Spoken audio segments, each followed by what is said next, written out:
Baiklah, salam kepada semua.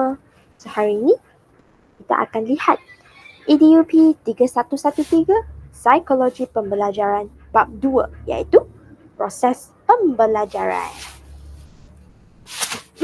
Pertama sekali, apakah itu maksud proses pembelajaran? Apakah itu pembelajaran? Pembelajaran ni senang sahaja. Dia merupakan satu proses untuk dapat satu pengetahuan dan juga kemahiran baharu yang dapat mengubah sikap dan juga tindakan mereka. Apakah itu proses pembelajaran? Ulang lagi sekali lagi. Dia merupakan satu proses untuk memperoleh pengetahuan dan kemahiran yang dapat mempengaruhi sikap dan juga tindakan anda. Kemudian, apakah key point yang kedua untuk proses pembelajaran? Proses pembelajaran ini dia berlaku sepanjang hayat. Sebab kita memang sentiasa belajar kan sejak kita dilahirkan, kita sudah sedang memperoleh pengetahuan baharu. Dan keadaan ini dapat mengubah sikap kita kan. Contohnya masa bayi. Kita lihat cara orang lain berlari. So kita akan cuba juga. Macam mana mereka berlari. So dengan itu kita sudah dapat berlari. Okey. Kemudian ialah proses pembelajaran bukan setakat mempengaruhi penguasaan pengetahuan kemahiran semata-mata, tetapi dia dapat memperkembangkan emosi, sikap, nilai, estetika dan kesenian. Yang ini merupakan huraian dia lah. Tapi dua key point yang paling penting ialah proses pembelajaran merupakan satu proses untuk memperoleh pengetahuan dan kemahiran baharu yang dapat mempengaruhi sikap dan juga tindakan mereka. Selain itu, proses pembelajaran berlaku sepanjang hayat. Baiklah. Okey, kemudian jom kita masuk kepada kesediaan belajar. Apakah itu kesediaan belajar? Kesediaan belajar kita pecah kepada dua. Kita lihat kesediaan dahulu. Apakah itu kesediaan? Kesediaan merupakan kesanggupan lah. Saya tahu korang sudah tahu kan? Sedia. Dia bersedia. Dia sudah sanggup. Dia sudah rela. Maksudnya sama kan? Kesediaan iaitu kesanggupan ataupun kerelaan. Kalau belajar, tadi sudah tahu dah. Belajar merupakan satu proses untuk menuntut ilmu pengetahuan. Okey. So kalau saya gabungkan kedua-duanya. Kesediaan belajar. Apakah maksudnya pula? Dia merupakan satu keadaan individu yang bersedia untuk mempelajari sesuatu dengan tujuan memperoleh pengalaman pembelajaran yang baharu. Ya. Dia gabungkan kedua-dua definisi. Sudah dapat lihat kan? Kesediaan. Kesediaan maksudnya bersedia. Dia bersedia. Belajar. Apakah maksud belajar? Untuk mempelajari sesuatu kan? Memperoleh pengalaman baharu. Ya. So, kedua-duanya maksud dia ialah keadaan seseorang individu. Dia bersedia untuk mempelajari sesuatu dengan tujuan memperoleh pengalaman pembelajaran yang baharu. Itulah kesediaan belajar. Terdapat 3 jenis kesediaan belajar. Iaitu apa? Sebut sekali. Iaitu kognitif, afektif dan juga psikomotor. Kognitif. Jom kita lihat apakah itu kognitif. Kalau cakap tentang kognitif, saya pasti para siswa guru sudah tahu apakah itu kognitif kan. Kognitif dia berkaitan dengan minda anda. Betul. So, definisi dia. Kesediaan mental. Kesediaan mental ialah kesediaan seseorang untuk memahami, memikir dan juga menakul dalam keadaan pembelajaran yang baru. Maksudnya dia belajar sesuatu yang baru. Kemudian bagaimana dia dapat memahami, memikir dan juga menakul. Itulah merupakan kesediaan mental seseorang. Ingat, kesediaan mental berkaitan dengan fahamlah, fikirlah, menakullah. Semua berkaitan dengan minda kamu kan. Okey. Kemudian dia kognitif ni merupakan satu proses mental untuk mengubah input yang kamu dapat melalui panca indera anda kepada bentuk yang lebih bermakna, kepada bentuk yang anda boleh fahami. Contohnya, murid-murid sekolah rendah. Mereka lebih bersedia. Mereka mempunyai kesediaan mental untuk belajar sesuatu yang konkret. Sesuatu yang boleh dilihat, boleh disentuh. Tetapi apabila mereka memasuki sekolah menengah, mereka sudah mempunyai kesediaan mental untuk belajar sesuatu yang lebih kompleks. Maksudnya dia punya kesediaan mental dia sudah memasuki peringkat yang lagi tinggi dah. Okay, so ini merupakan kesediaan mental dari segi kognitif lah. Jenis kesediaan dari segi kognitif. Kemudian jom kita lihat yang keduanya, iaitu efektif. Efektif. So apakah itu efektif? Fikir tentang efektif. Dia berkaitan dengan emosi, berkaitan dengan minda, berkaitan dengan minat kan? Ya, betul. So efektif.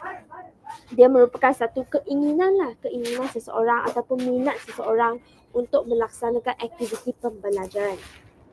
Seandainya anda mempunyai kesediaan dari segi efektif, maksudnya anda mempunyai minat, anda ingin untuk belajar sesuatu dengan sukarela. Hal ini dapat ditunjukkan melalui perlakuan. Sebab kalau kamu minat untuk belajar sesuatu, memang kamu akan tunjukkan tindak balas yang baik kan. Contohnya kamu akan jadi prihatin lah, bertanggungjawab lah.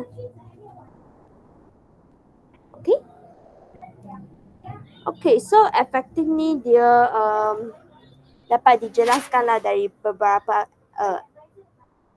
aspek, iaitu yang pertama penerimaan seseorang tentang pengetahuan baharu tersebut dan bagaimana dia bertindak balas. Seterusnya dia akan menilai sesuatu, kemudian dia akan mengorganisasi ilmu-ilmu yang dia peroleh dan seterusnya perwatakan. Dia akan tukarkan ilmu yang mereka peroleh tersebut ke dalam bentuk yang mereka faham. Okey. Kemudian yang ni saya nak skip penerimaan. Yang ni anda boleh dapatkan penjelasan lah di dalam buku teks. Okey, kemudian ialah psikomotor. Psikomotor, sudah tahu kan dia berkaitan dengan apa? Berkaitan dengan tubuh badan. Okey, so psikomotor, dia merupakan satu kesediaan seseorang yang mempunyai potensi dan bersedia untuk melakukan tindakan fizikal. Ingat psikomotor, dia berkait rapat dengan apa? Berkait rapat dengan fizikal anda kan, tubuh badan anda kan. Ya, dia merupakan satu kesediaan yang mempunyai potensi dan bersedia untuk melakukan apa? Melakukan tindakan fizikal dalam satu proses pembelajaran yang baru. Okey. Namun demikian, harus diambil kira bahawa kesediaan psikomotor ini dia berbezalah dalam kalangan murid. Seperti contoh, ada murid yang mereka sangat tinggi. Kalau sangat tinggi tu, dia dapat melakukan aktiviti sukan seperti bola keranjang dengan lebih baik kan, sebab dia dapat menjaringkan bola tersebut dengan lebih baik. Dia mempunyai manfaat lah. So itulah merupakan kesediaan dari segi psikomotor, dari segi kamu punya fizikal. Ya. Okey, kemudian jom kita lihat yang seterusnya. Wah, ini comel kan. So ada 4 jenis faktor yang mempengaruhi kesediaan seseorang belajar. Apakah faktor-faktor yang mempengaruhi? Apakah keadaan kamu untuk bersedia belajar? Kadang kalau kita akan rasa macam asyik tak bersedia belajar saja, nampak je buku, tak bersedia lagi. So, kamu tahu apakah faktor yang berlaku? Apakah yang telah berlaku pada diri anda? So, sekarang jom kita teliti. Dapat 4 jenis faktor. 4 jenis faktor yang telah disenaraikan di dalam buku. Okey, iaitu bakat, kematangan, persekitaran dan juga pengalaman. Jom kita lihat satu-satu. Yang pertama, bakat. Bakat, apakah itu bakat? Bakat ni merupakan satu persamaan di antara ibu bapa dengan anak-anak dari segi kebolehan, minat dan juga kawalan emosi. Kalau kami dulu pernah belajar sains kan, semua tahu apakah bakat, variasi. Dia merupakan satu variasi lah. Satu keturunan. Bakat ni merupakan keturunan dalam kata yang lebih mudah lah, keturunan yang telah dibawa dari siapa? Dari ibu bapa anda. Okey, contohnya, sekiranya seorang anak tersebut dia mempunyai ibu bapa yang sangat pandai, semuanya cerdik-cerdik belaka. maka anak-anak mereka akan mengikut kebolehan yang dimiliki oleh kedua ibu bapanya sebab dia mempunyai keturunan. Dari segi dia punya mental contohnya, dari segi kognitif dia mempunyai keturunan bijak. So anak dia akan terus bijak. Okey, kemudian dari segi persekitaran pula. Apakah faktor kesediaan belajar dari segi persekitaran pula? So jika persekitaran murid itu terdiri daripada masyarakat yang suka membaca, murid tersebut juga akan terikutlah untuk membaca buku. So itulah, sekiranya anda dibesarkan di dalam satu keluarga yang mereka memang ulat buku, so kamu memang akan terikut-ikut, kamu akan rasa itulah memang merupakan satu budaya kan, budaya dalam keluarga anda. So persekitaran juga sangat mempengaruhi kesediaan seseorang untuk belajar. Tapi sekiranya keluarga dia tu memang setiap hari main phone saja, memang tak sentuh buku, so kamu rasa mereka bersedia tak untuk membaca buku? Rasanya susah sikit kan sekiranya nak dibandingkan dengan mereka yang dibesarkan di dalam keluarga ulat buku. Okey, itulah dari segi faktor persekitaran. Jom kita lihat faktor yang seterusnya. Wow, ini merupakan faktor apa? Faktor kematangan. Faktor kematangan. Thank you kawan saya, dia sudah pecahkan kepada 4 bahagian. Ada bahagian fizikal, intelek, emosi dan juga sosial. Okey. So dari segi kematangan ini, jom kita lihat yang pertama. Fizikal dahulu. Fizikal. Okey. Fizikal. Sudah dapat tahu apa itu kan? Fizikal tadi sudah cakap. Fizikal ini merupakan tubuh badan. Fizikal. So dia merupakan hubungan antara kematangan fizikal dalam menentukan kesediaan belajar untuk melaksanakan aktiviti pembelajaran. Adalah sangat penting. Kematangan fizikal, sekiranya tubuh badan anda sudah matang, maka kesediaan belajar anda juga akan meningkat juga. Okey, kemudian ialah dari segi, ini saya memberikan satu contoh lah. Contohnya dalam waktu mata pelajaran pendidikan jasmani. Cikgu mengajar anda semua untuk lompat tinggi contohnya. Sekiranya kematangan fizikal anda sudah capai dengan baik. Anda sangat tinggi. So, anda dapat melompat palang tersebut dengan lagi senang, kan? Tetapi sekiranya pertumbuhan anda mengalami bantut, so anda akan mengalami kesukaran lah untuk melompat melepasi palang tersebut, dan hal ini akan menjejaskan seseorang guru untuk mencapai objektif pembelajaran mereka. Okay, kemudian adalah dari segi intelek. Intelek ialah apa? Intelek dia sama definisi sebagai kognitif lah. Intelek, dapat tahu intelek, dapat tahu otak. Intelek rapat dengan otak, rapat dengan minda. Dia merupakan satu kesediaan untuk menerima pelajaran yang lebih abstrak. Kerana otak telah bersedia untuk menerimanya. Ini contoh dia sama dengan yang tu contoh yang tadi bagi, iaitu seseorang pelajar sekolah menengah, dia mempunyai kesediaan belajar yang lebih baik sebab mereka sudah dapat bersedia untuk belajar sesuatu yang abstrak, iaitu yang hanya dapat dilihat tapi tidak dapat disentuh. Dia sudah dapat belajar, contohnya dia sudah dapat belajar apakah itu cinta, contohnya. So yang tu sebenarnya merupakan satu yang intelek. Merupakan sesuatu yang abstrak yang tidak dapat dipegang. Okey.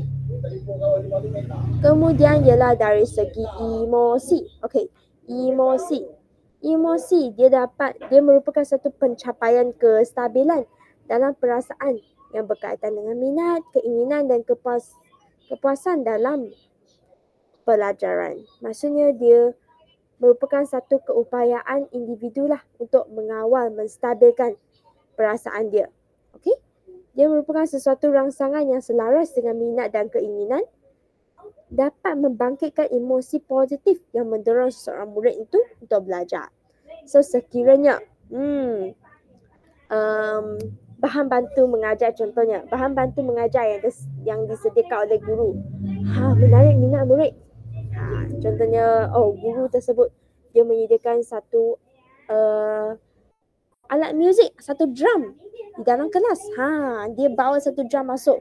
Wah, dan murid-murid yang suka muzik tu dia akan rasa wow, sangat excited, sangat minat. Dan ini dapat membangkitkan emosi positif dia. Dia akan rasa wow, hari ini saya mesti nak belajar dengan bersungguh-sungguh. Itulah maksudnya kematangan emosi. Kemudian adalah kematangan dari segi sosial, iaitu murid-murid berinteraksi antara satu sama lain dan guru memainkan peranan penting untuk memangkinkan mereka dalam pelajaran. Dalam sebuah bilik darjah, sikap dan tingkah laku murid-murid adalah berbeza kerana ada yang pendiam, periang, aktif, lemah, sederhana dan pandai. Oleh itu, untuk menyediakan kematangan murid dari segi sosial, cikgu-cikgu boleh buat apa? Para cikgu, anda tahu kan apa yang anda boleh buat? Anda boleh anda boleh membahagikan kumpulan yang dapat mencampurkan individu yang berlainan tingkah lakunya. Contohnya campurkan murid-murid yang pendiam dengan murid-murid yang periang di satu kumpulan yang sama. Maka dia dapat mencapai keseimbangan. Dia taklah macam satu kumpulan sangat diam ataupun satu kumpulan sangat bising. So sekiranya mereka campur, maka mereka dapat belajar dari satu sama lain. Okey. So akhir sekali ialah pengalaman. Kalau tak silap ini akhir sekali lah. Okey, so pengalaman dia dapat dibahagikan kepada dua jenis lagi. Satu sedia ada, satu pengalaman kanak-kanak. Kalau pengalaman sedia ada, dia membantu murid-murid untuk mempunyai kesediaan belajar yang teratur dalam mata pelajaran tertentu. Bahan pembelajaran disusun dengan sempurna mengikut kesesuaian. Maka semua kanak-kanak dapat belajar apa jua tentang urutan pembelajaran. Okey, contohnya saya mengambil contohlah untuk yang ni pengalaman sedia ada. Contohnya yang ni, anda sudah semasa di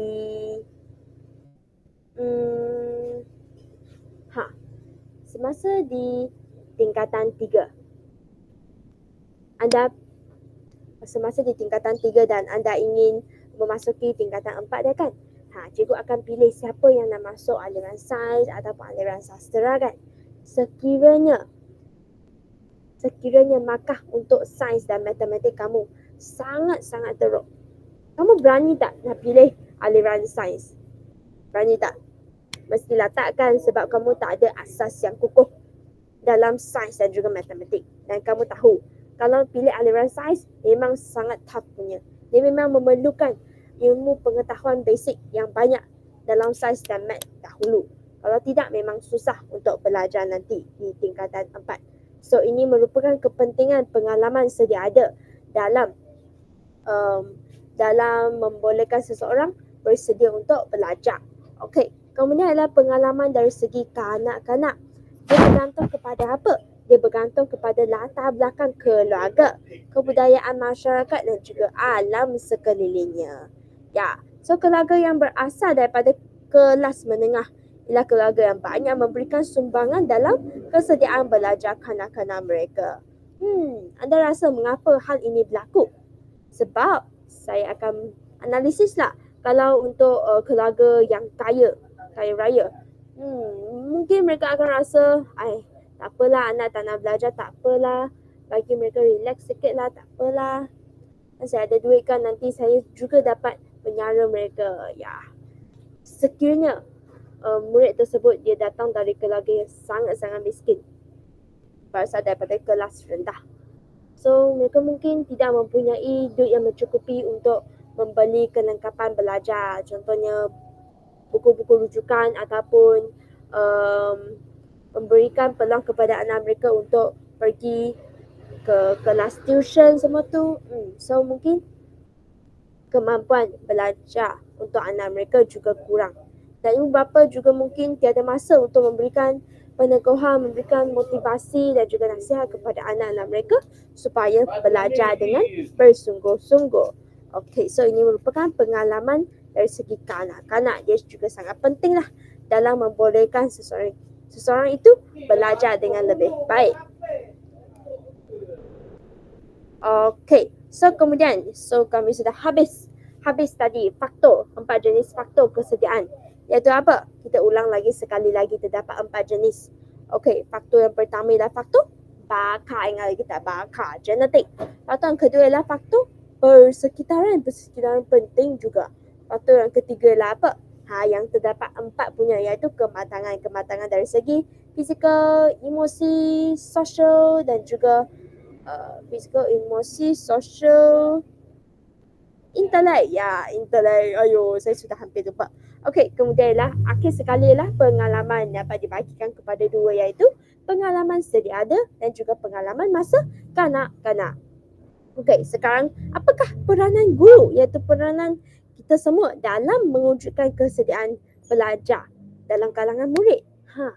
Bagaimanakah kita dapat membolehkan pelajar tersebut dia lebih bersedia untuk belajar? Okey, yang pertama, guru haruslah kreatif. Salah satu aspek dalam 6C kan, kreatif dalam mempelbagaikan kaedah pengajaran. Kemudian guru haruslah menggunakan BBM, bahan bantu mengajar yang sesuai dengan tahap kesediaan murid untuk belajar. Okey, yang ketiga, strategi pengajaran guru hendaklah bersesuaian dengan tahap kognitif, emosi dan juga fizikal murid-murid. Tiga ini memang sangat penting lah. Kalau pensyarah saya, dia akan cakap ini memang keyword. Kalau cakap tentang peranan guru, memang sesuai lah dalam apa-apa sahaja. Kebanyakan soalan, kalau dia tanya tentang peranan guru, 3 perkataan yang mesti keluar. Yang pertama, kaedah pengajaran. Yang kedua, bahan bantu mengajar, BBM. Yang ketiga, strategi. So, kaedah, strategi, BBM. Ini merupakan 3 keyword. Kemudian apa lagi? Pengajaran kemahiran asas adalah perlu disampaikan terlebih dahulu sebelum pembelajaran kemahiran yang lebih tinggi dan juga kompleks. Maksudnya kamu punya kandungan pembelajaran haruslah berperingkat dari mudah ke susah. Okey. Kemudian akhir sekali ialah aktiviti pemulihan dan juga pengayaan. Sekiranya terdapat murid yang masih tidak dapat tangkap apa yang cikgu tersebut mengajar, maka pemulihan dan juga pengayaan haruslah dibekalkan kepada mereka supaya mereka semuanya faham dengan baik. Okey, so kalau implikasi terhadap kesediaan murid. Implikasi. Okey, so yang pertama ialah proses pembelajaran secara berperingkat. Yang kedua ialah proses pembelajaran dan set induksi yang menarik. Yang ketiga ialah perancangan aktiviti PDP mengikut kebolehan dan juga pengetahuan sedia ada. Dan yang terakhir sekali ialah suasana pembelajaran yang kondusif. Okey. So kalau seseorang cikgu dia sudah tahu apakah itu kesediaan murid semua tu, dia haruslah melakukan kesemua usaha ini jugalah. Okey, so itu sahaja untuk kelas hari ini, iaitu kita jelaskan tentang apakah itu proses pembelajaran, kemudian kita belajar tentang kesediaan belajar. So kesediaan belajar, kita belajar tentang maksud dia, belajar tentang jenis dia, belajar tentang kesan dia. Itu sahaja kelas pada hari ini. Sekian, terima kasih.